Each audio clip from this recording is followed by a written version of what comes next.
Alright, welcome back to Decrypted Tech. Today in the lab we've actually got an interesting combination here. We have the original Level 10M and we have the Level 10M Hybrid. Both of these are from Thermaltake. One is the older traditional corded mouse. This is their gaming mouse that they had that was an extension of their Level 10 line. They had the Level 10, the original Level 10 case, the Level 10 GT, which there was the black and there was the Snow Edition that was their white one. And now they've actually extended that and they've created the Hybrid, which is a combination of a corded and a wireless mouse, corded and cordless mouse. So let's take a look and see the contrasting features between these two mice. Here we have our original Level 10. This is the one that was sent to us from Thermaltake quite a while ago. As you can see, it still holds up. The paint is probably one of the most resilient we've seen in a mouse of this style.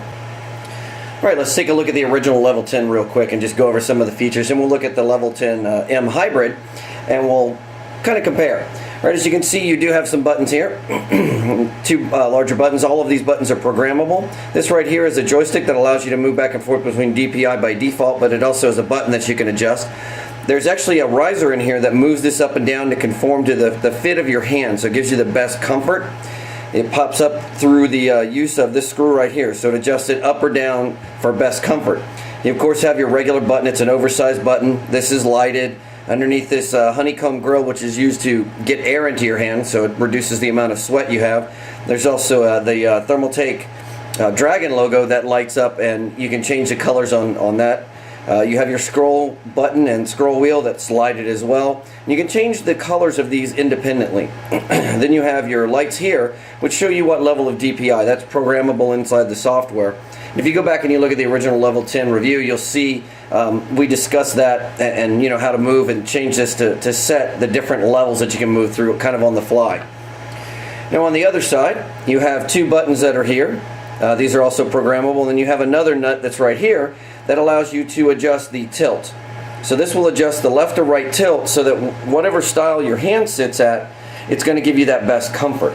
Of course, at the front you have a tang here with a small Teflon pad that holds onto your wire and keeps it away from the rest of the mouse. You can see the way the pads are lined up here. It's kind of a narrow mouse. It's got a good feel to it though, so it's very smooth and very comfortable, and it moves pretty easily across whatever surface you have. Now, moving into the Level 10M Hybrid, what you see is you have your two buttons.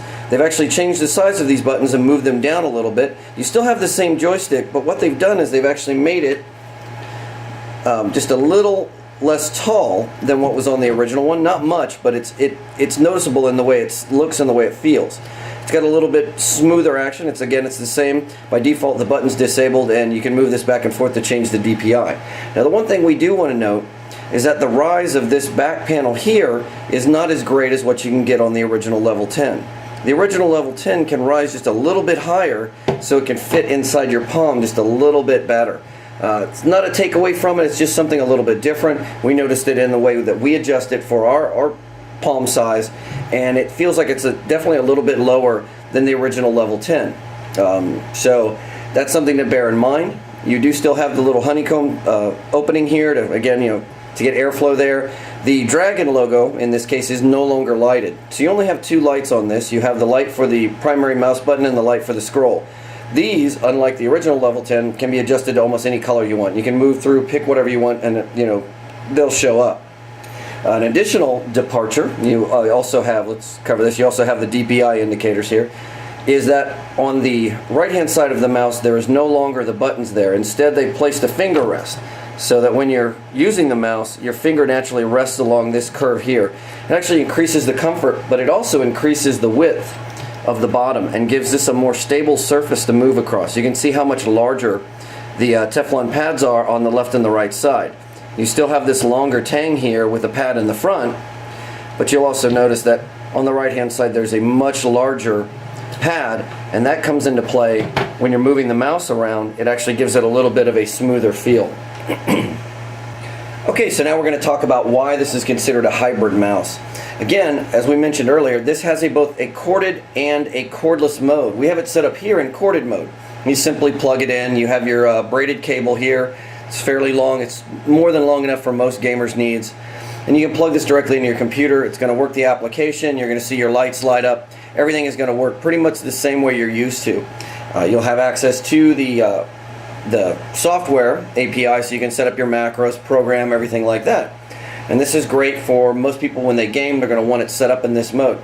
Or there's another mode that you can do, and what you do is you simply take this piece here, you pull it straight up, and you disconnect it. So at that point, we've removed the cable. Now, included in this, and when you actually first open up the box, this is the way it's set up, is a small plug. This is going to plug into the end here, as you can see, and then it'll plop right back down. So now you set it up in wireless mode. So this mouse is completely wireless. On the bottom there's a small switch right here. You turn that switch on, you'll see a blue light flash to let you know that it's ready, and then you pull out your adapter right here from the cover. So this fits right here, so when you're not using it and you've got this open up and in regular corded mode, this is nice and handy there. So you plug this in, there's a couple of different things that are going to happen. When you're running in wireless mode, the lights do not light up. This is a battery saving feature, so it's not going to burn your battery up by having these lights pulsing and running in the background all the time. There's also certain functions of the API that are not going to come on.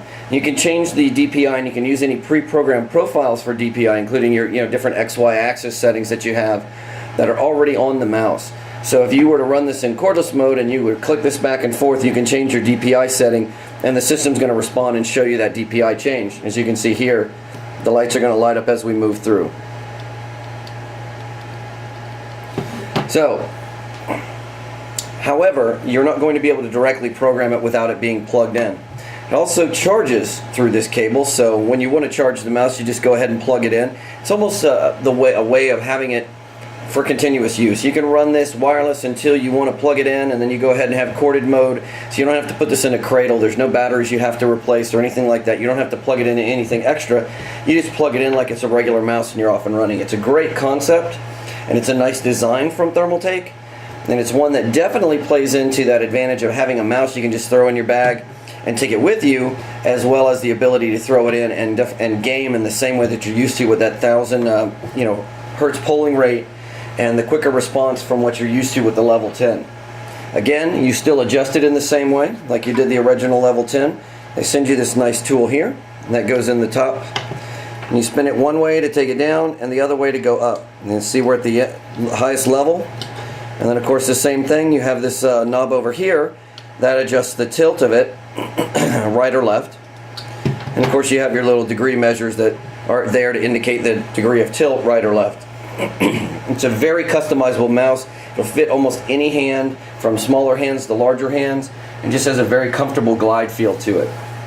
So that about covers everything that we've got for comparing the feature set between the level 10 and the original level 10M and the level 10M hybrid. If you go ahead and click on the link below, you'll be able to get the full written review. You can see some more of the features, as well as our coverage of the software API that Thermaltake provides with this to program it and get all your different profiles set up in it, as well as the performance level. As always, if you like this video, be sure to click on the like button. Make sure you share it with your friends, and subscribe if you haven't already to stay up to date with the news and reviews we have for you. Thank you.